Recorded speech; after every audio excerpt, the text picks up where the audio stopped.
Good evening, everybody. Captain Tony here showing you how to take pin bones out of my salmon.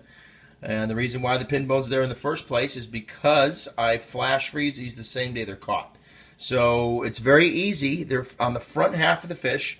From about here forward, there are pin bones. From here back, no pin bones at all. So it's very easy. You kind of just run your finger against them and you'll feel them kind of raise up and prick up.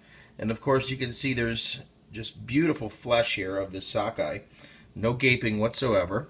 So here we go with pulling the pin bones. And when you pull the pin bones, what you want to do is grab them and pull forward, just like this.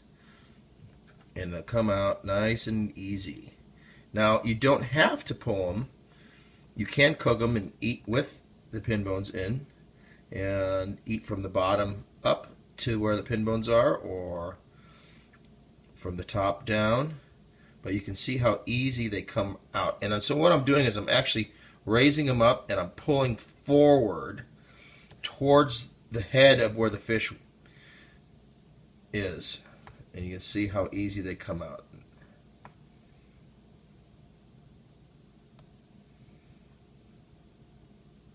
And a needle nose pliers, you can see they do like to stick in sometimes because the fish was frozen so fresh.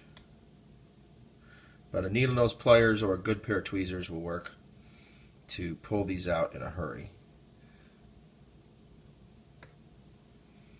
And then you'll have a completely bone-free fillet of wild sockeye salmon.